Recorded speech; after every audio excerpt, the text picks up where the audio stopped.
Although Princess Isabella had been warned that humans were crude, unpredictable beasts of war, the truth revealed itself when a rogue assassin's plasma bolt shattered her royal energy shield. Bracing for death, she watched in awe as the so-called beast threw himself directly into the burning crossfire, proving once and for all that human blood is the heaviest armor in the galaxy. Princess Isabella of the Orion Ascendancy stared at the creature sitting across from her in the VIP transport shuttle. Her delicate features contorted in a mix of aristocratic disdain and profound unease. He was a human, a Terran, a mercenary contracted from a species that had barely managed to harness faster-than-light travel a century ago. They were infamous across the galactic sectors for their violent history, their fractured governments, and their reliance on primitive, deafening kinetic weaponry. His name was Captain Jonathan Hayes. He didn't look like a savior. He looked like a walking anachronism. While Isabella's personal royal guard wore pristine, form-fitting biosuits woven with shimmering quantum thread and armed with elegant particle beam emitters, Hayes was draped in bulky utilitarian gear.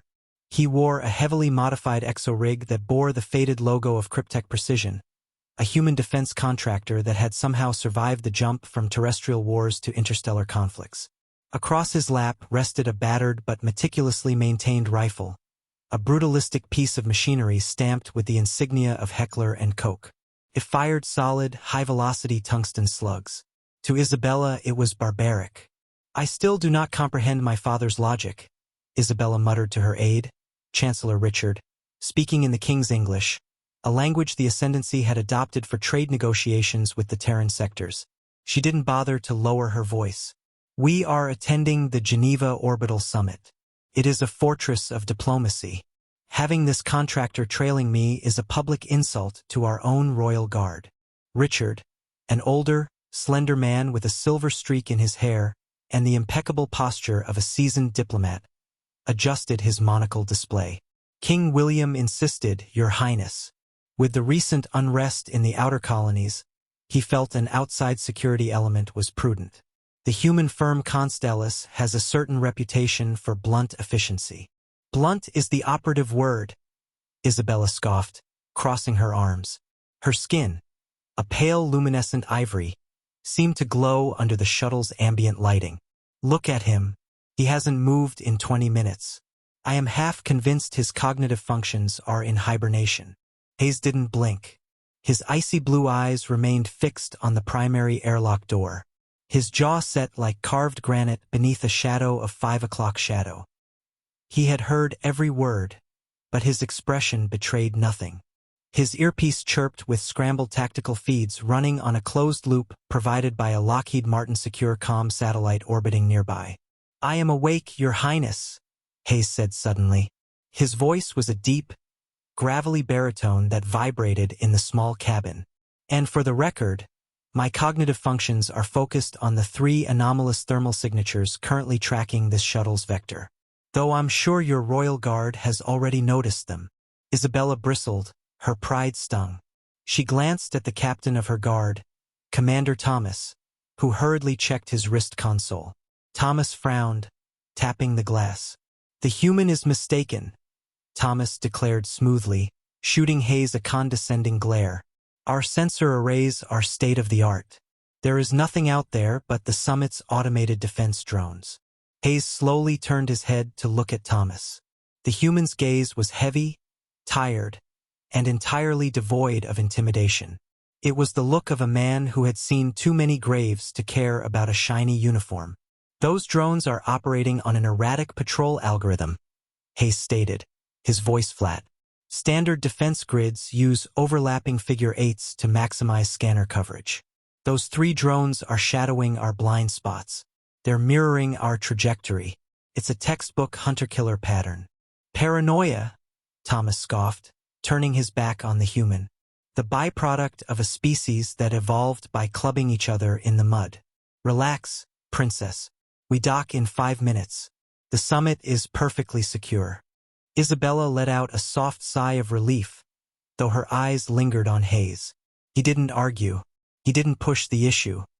He simply reached down, his scarred, calloused hands gripping his rifle, and thumbed the safety selector switch from safe to burst. The heavy mechanical clack echoed in the cabin. Isabella flinched at the sound. "Is that truly necessary, Captain?" "Just doing the job King William paid for, ma'am," Hayes replied, his eyes returning to the airlock. "I'm not here to be polite. I'm here to keep you breathing." She hated him. She hated his crude weapons, his rough demeanor, and the unsettling aura of violence that clung to him like a second skin. As the shuttle engaged its docking thrusters, shuddering against the magnetic clamps of Geneva Orbital, Isabella resolved to have him dismissed the moment the opening ceremonies concluded. She was a princess of the Ascendancy. She did not need a Terran watchdog. Geneva Orbital was an architectural marvel, a spinning ring of glass, steel, and bioluminescent gardens suspended in the cold void of space. The grand atrium was a sprawling expanse designed to showcase the wealth and peace of the Allied systems. Enormous crystalline chandeliers hung from the vaulted ceilings, casting a warm golden hue over the hundreds of diplomats, nobles, and corporate magnates mingling below. Isabella navigated the room with practiced grace, a polite smile plastered on her face as she exchanged pleasantries with delegates from a dozen different star systems. Chancellor Richard was always a half-step behind her, whispering names and political affiliations into her ear. And then there was Hayes. He was a dark stain on a pristine painting. He stayed exactly 3 paces behind her, moving with a fluid, predatory grace that contrasted sharply with his heavy armor. His eyes constantly scanned the crowd, the balconies, the air vents, and the service doors. He ignored the strange looks and whispered insults from the alien dignitaries. "You are drawing stares, Captain?" Isabella muttered under her breath, maintaining her smile as she nodded to a passing duke. "Your weapon is making the guests uncomfortable.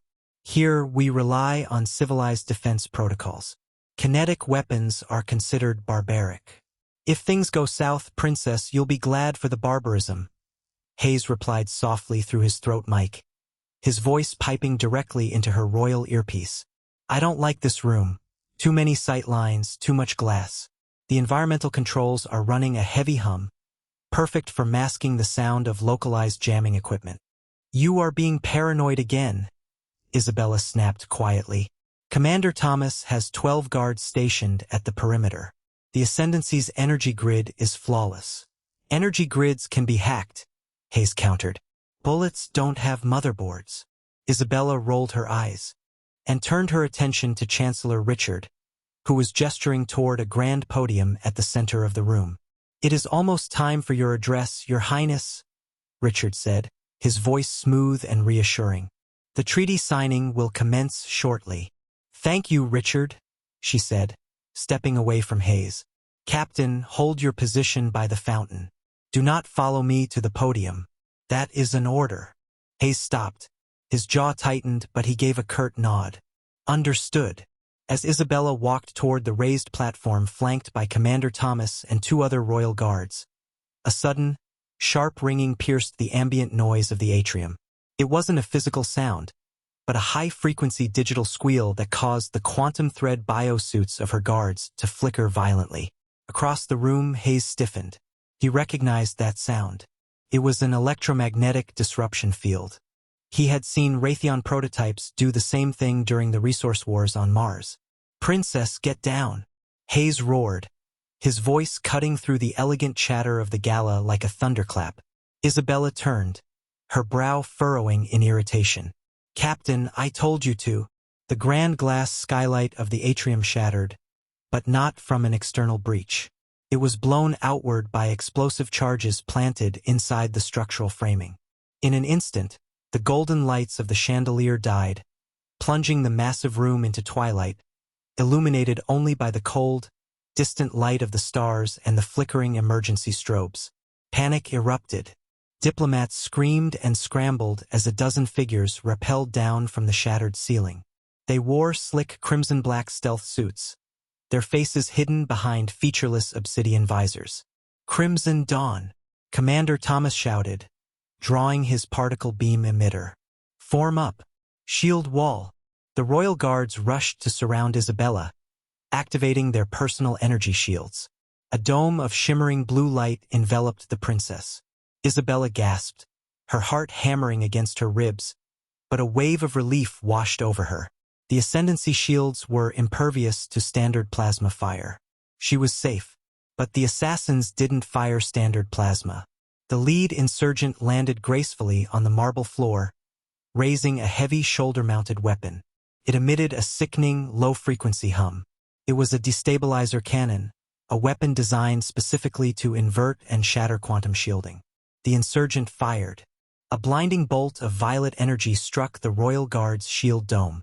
There was a deafening shatter, like a million glass panes breaking at once. The blue light collapsed instantly. Commander Thomas and his men were thrown backward by the concussive force, their particle beam emitters flying from their hands. Their biosuits shorted out, leaving them completely defenseless. Isabella fell to her knees on the polished marble, her ears ringing, her vision swimming. She looked up and saw the lead assassin rack the bolt of his weapon, the barrel glowing with the promise of a second lethal charge. It was aimed directly at her chest. She turned her head to look for Chancellor Richard, expecting her lifelong mentor to pull her to safety.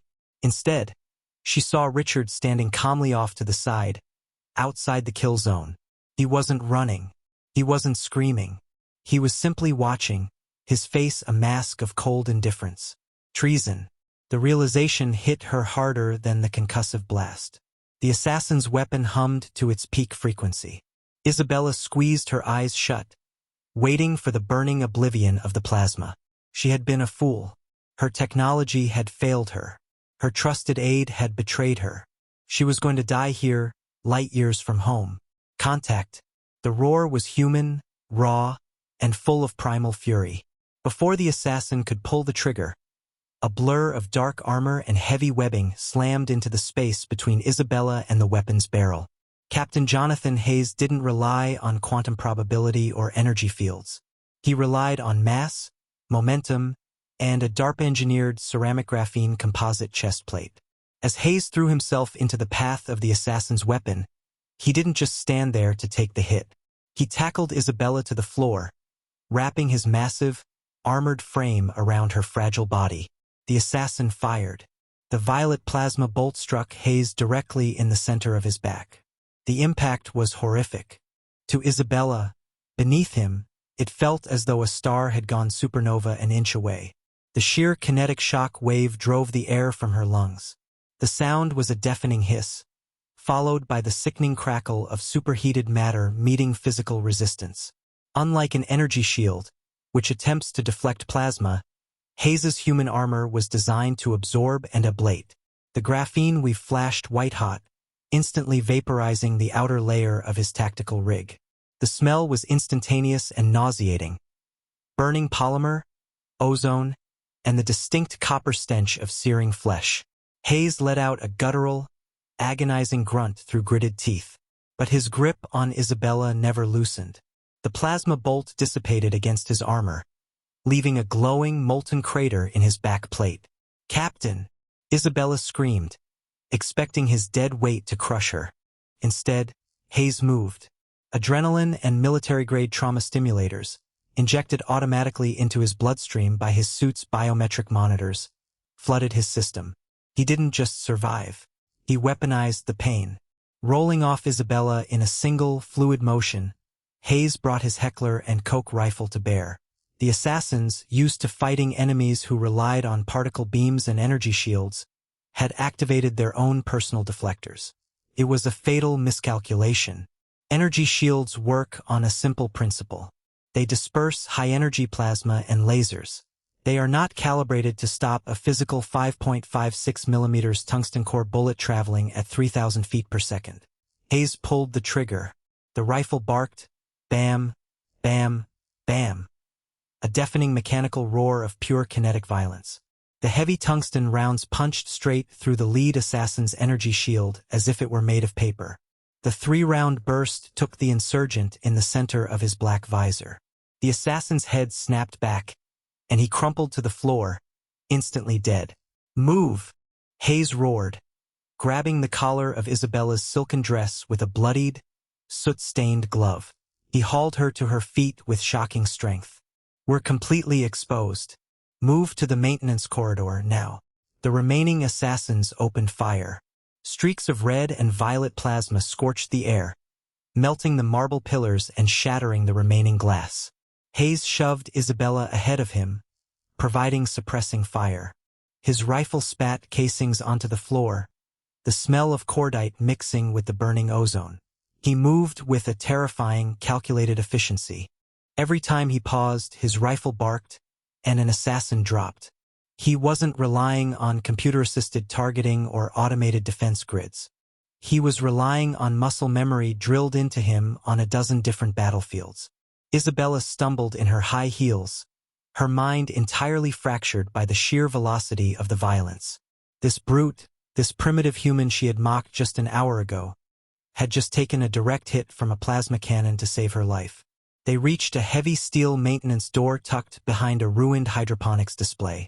Hayes slammed his fist into the manual override panel, bypassing the electronic lock with a crude but effective localized explosive charge from his belt. The door blew open, and he shoved her inside, diving in after her just as a barrage of plasma melted the door frame where they had been standing seconds before.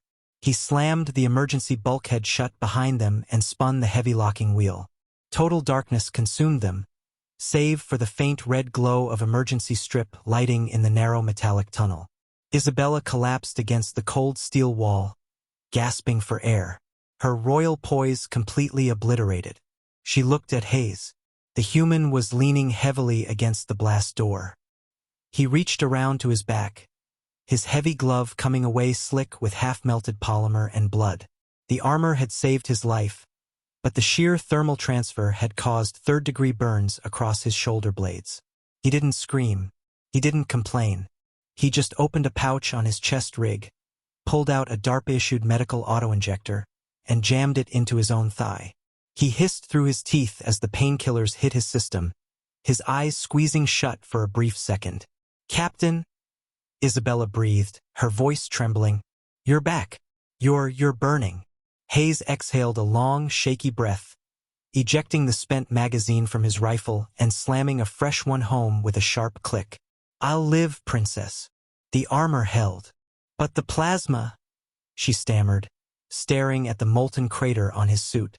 "No organic being could withstand that thermal shock. Why did you do that? I insulted you. I tried to have you dismissed." Hayes finally looked at her. His face was streaked with sweat and soot, his eyes sharp and unyielding in the dim red light.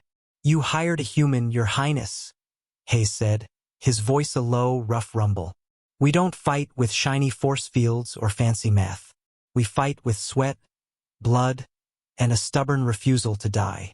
King William paid me to keep you breathing. I intend to earn my paycheck." He stepped closer to her, his towering frame casting a long shadow. "Now listen to me closely. Your energy shields are useless against their weapons. Your royal guards are dead or incapacitated. And the man who was standing next to you, Chancellor Richard, didn't even flinch when the shooting started. He knew they were coming." Isabella felt a cold knot form in her stomach. "My uncle, Richard. He let them in." "He sold you out," Hayes confirmed bluntly, checking the breech of his weapon. "Which means this whole station is compromised. They control the security grids, they control the docks. The only way off this station is the lower hangar bays, down in the underbelly." "The underbelly?" Isabella whispered, terrified. "That's industrial territory. It's unshielded. It's messy," Hayes finished for her. "And right now, messy is exactly what we need. They expect you to cower and wait for a diplomatic rescue. We're going to do the opposite." He slung his rifle, reached out, and offered her his large, calloused hand. Isabella looked at the Terran's hand. It was dirty, blood-stained, and undeniably human. She thought of the pristine, elegant shields of her people, now shattered on the atrium floor. She thought of the polished, civilized smile of her uncle as he watched an assassin take aim at her heart. Civilization had just tried to kill her. The brute had saved her. With trembling fingers, Princess Isabella reached out and grasped the human's hand. His grip was warm, solid, and incredibly strong. "Lead the way, Captain Hayes," she whispered. Hayes gave a grim, tight-lipped smile. Stay behind me, Princess. It's about to get loud. The maintenance corridors of Geneva Orbital were a brutal contrast to the crystalline elegance of the upper decks. Here, there were no bioluminescent gardens or quantum thread tapestries. This was the station's nervous system, a labyrinth of exposed conduit, groaning ventilation shafts, and heavy steel grating suspended over abyssal drop-offs. The air tasted of machine oil, recycled ozone, and the faint, acrid sting of copper. Captain Jonathan Hayes moved through the gloom with the calculated precision of a ghost. His heavy boots made barely a sound on the steel grating. Every few meters he paused, raising his Heckler and Koch rifle to sweep the shadows, his eyes cutting through the dim red emergency lighting. Princess Isabella followed closely, her breath coming in ragged, terrified gasps. Her pristine silk gown was stained with soot and human blood. The hem was torn at the knees to allow her to run. She had abandoned her high heels 3 corridors back, her bare feet now bruised and freezing against the industrial floor. Keep your head down, Princess, Hayes murmured, his voice a gravelly whisper over the localized comms. The environmental hum down here masks our footsteps, but it also masks theirs. We are officially in the blind spot. How? How do you know this layout? Isabella asked, struggling to keep her voice steady. The Ascendancy classified these blueprints. Hayes let out a low, humorless chuckle. Constellus doesn't take a VIP contract without mapping the exits. Before we arrived, my team ran this station schematics through a legacy Palantir AI matrix. We look for the dirty routes, the places where energy shields degrade and cameras don't look. The places where people like me do our best work. Isabella shivered, wrapping her arms around herself. The sheer pragmatism of the human was terrifying, yet undeniably comforting. Her royal guards were trained to stand in the open and project invincibility. Hayes was trained to disappear and survive. Captain, she whispered, her voice faltering as she stared at his broad back. The cratered ruin of his armor still glowed with a faint residual heat. The graphene composite warped and fused. My uncle, Chancellor Richard. Why would he do this? He raised me. He taught me diplomacy. Hayes paused at a junction, checking a bruised and battered tactical display on his wrist. Power is power, Your Highness. Your father, King William, has been pushing for stronger trade agreements with the Terran sectors. We offer cheap kinetic defense, heavy industry, raw materials. Your uncle Richard represents the old guard. He hates humans. He believes aligning with us pollutes the Ascendancy's purity. So, he hired the Crimson Dawn to assassinate me? She asked, her voice cracking. To start a war? No, Hayes corrected grimly. He hired them to assassinate you and frame me. If a Terran contractor murders the crown princess of the Orion Ascendancy, your father's political capital evaporates. The treaty dies. The Ascendancy purges all human presence from its borders, and Richard seizes control of the military under the guise of an emergency transition. Isabella felt the blood drain from her face. The sheer scale of the betrayal threatened to crush her. Her entire life, her belief in the civilized perfection of her people was a lie. Before she could process the grief, Hayes violently threw a heavy armored arm across her chest, slamming her back against the rusted bulkhead. Contact, he hissed. Down the corridor, the shadows moved. 3 distinct mechanical words echoed through the tunnel, accompanied by the distinct clack, clack, clack of metal claws on steel grating. Hayes peered around the corner. Hunter-killer drones, he whispered. Modified Boston Dynamics chassis, heavily armored, equipped with localized plasma cutters and thermal optics. Richard must have locked down the elevators and sent the hounds to flush us out. Can your weapon pierce their armor? Isabella asked, her heart hammering wildly. Tungsten core rounds will punch through their chassis, but their combat algorithms are too fast. If I peek that corner, they'll sever my head with a plasma beam before I can pull the trigger. Hayes slung his rifle over his shoulder and drew a sleek, matte black sidearm from his drop-leg holster. A heavily modified Glock 19 customized for zero-gravity and high-debris environments. He checked the chamber, then reached into one of his utility pouches and retrieved a small cylindrical device. "What is that?" Isabella asked. "A localized EMP grenade," Hayes explained, his thumb hovering over the activation pin. "Old tech. The Ascendancy doesn't use them because they fry your own energy shields and comms. But right now, we don't have shields, and we're already cut off." He looked at her, his icy blue eyes intense. "When I throw this, you close your eyes and cover your ears. The moment it detonates, you run past the junction. Do not stop. Do not look back. Understand?" Isabella nodded, her jaw set. The naive princess who had boarded the shuttle was dead. Only a survivor remained. "Understood, Captain." Hayes pulled the pin. He counted down silently with his fingers. 3, 2, 1. He lobbed the cylinder around the corner. There was no explosive boom, only a high-pitched, ear-splitting pop followed by a wave of static electricity that made the hairs on Isabella's arms stand on end.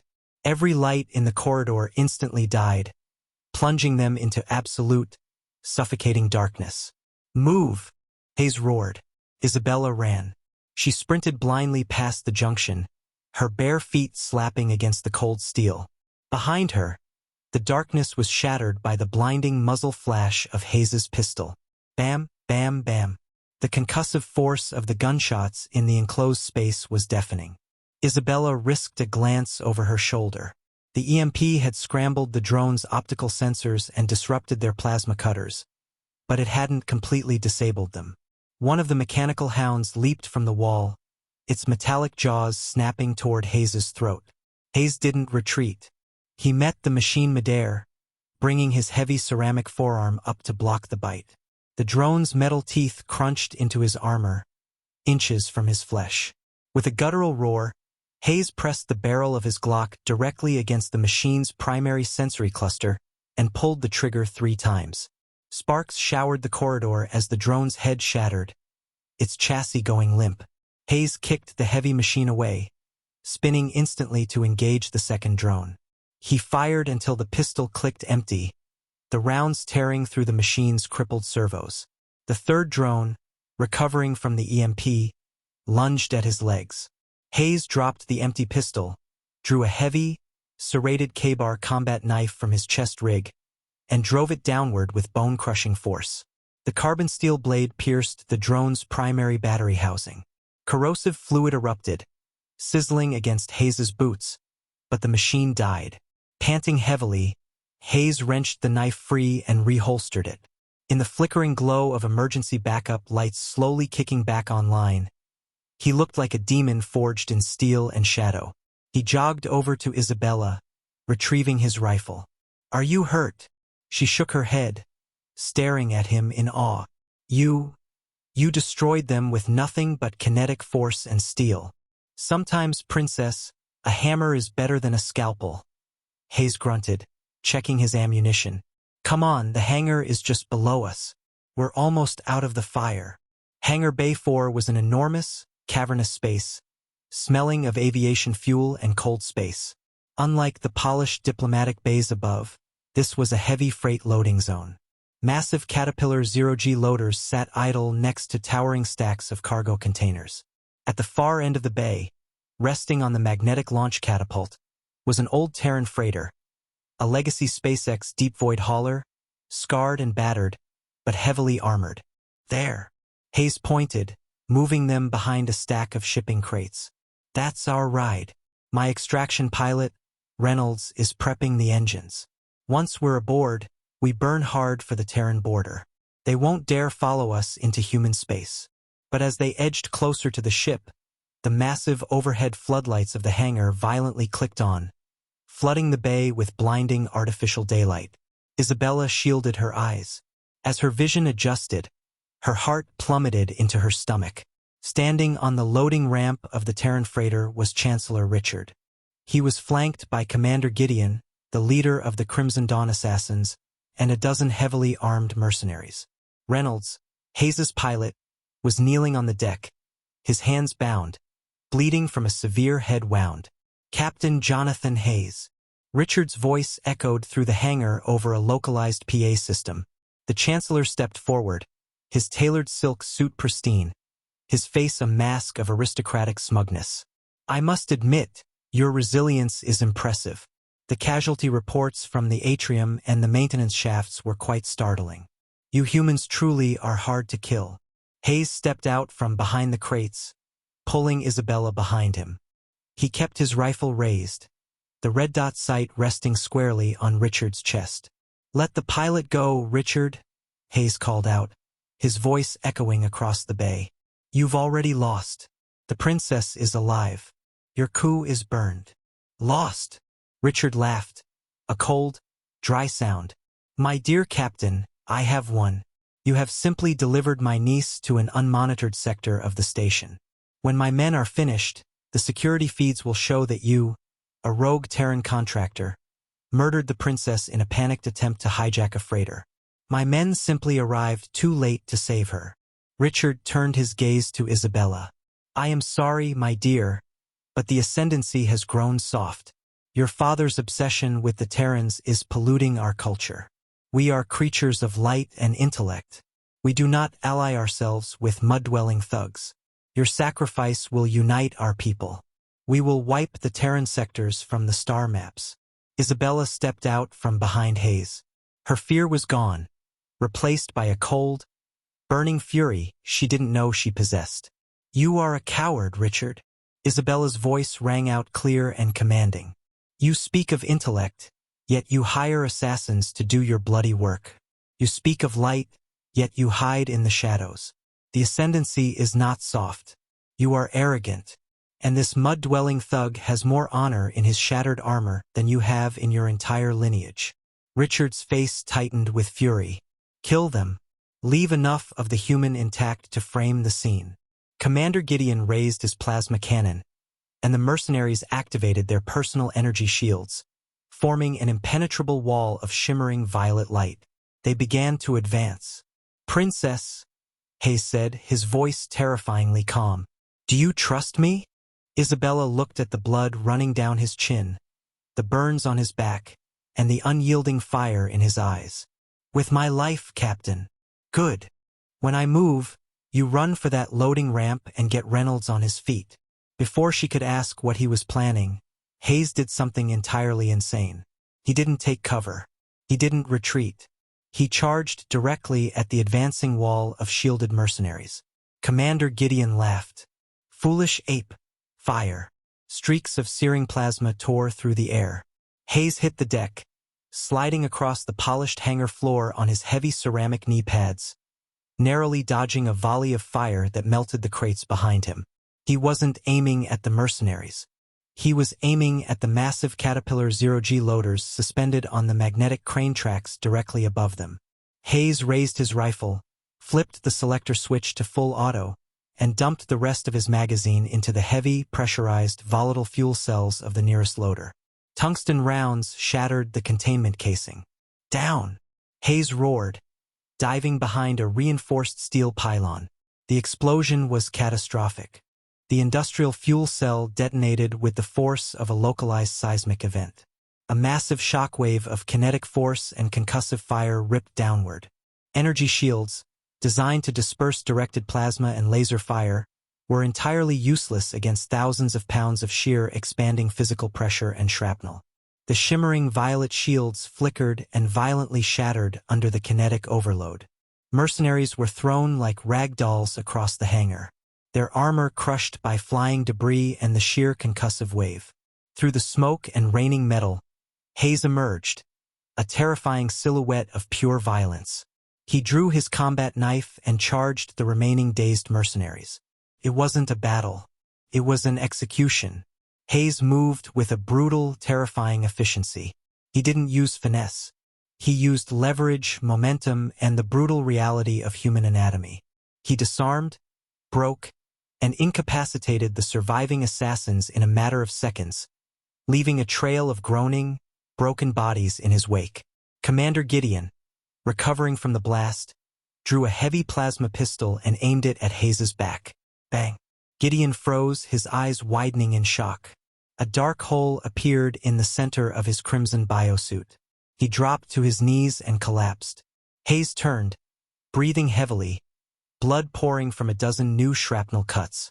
Standing on the loading ramp, 20 yards away, was Princess Isabella. She was holding Hayes's discarded Glock 19 in both hands, her arms shaking violently, smoke curling from the barrel. She had picked it up from the maintenance shaft. She lowered the weapon, locking eyes with Hayes. The Princess of the Ascendancy had drawn blood. Hayes gave her a slow, deeply respectful nod. "Nice shot, Your Highness." Chancellor Richard, completely untouched by the explosion but utterly alone, backed away in sheer terror. His immaculate suit was covered in soot. He looked at the bodies of his elite assassins, then at the bruised, battered human approaching him. "Wait," Richard stammered, raising his hands. His aristocratic superiority instantly vanished into pathetic cowardice. "Wait, Captain. Name your price. I have access to the royal treasury. I can make you richer than any king on Terra. Just let me walk away." Hayes stopped a foot away from Richard. He loomed over the Chancellor, his bloody, burned armor smelling of death and victory. "I don't care about your money, Richard," Hayes growled, his voice a lethal rumble. "I made a contract with King William to keep his daughter safe. And humans, we take our contracts very seriously." Hayes didn't shoot him. He simply reached out with one massive, armored hand, grabbed Richard by the collar of his expensive suit, and drove a vicious, devastating right hook into the Chancellor's jaw. The sickening crunch of bone echoed in the quiet hangar, and Richard collapsed to the floor unconscious before he even landed. "Leave him," Isabella said, walking down the ramp. Her voice was cold and resolute as she stared at her traitorous uncle. "He will stand trial before my father. He will answer to the Ascendancy for treason." She turned to Hayes, her eyes softening. "And the galaxy will know exactly who saved my life today."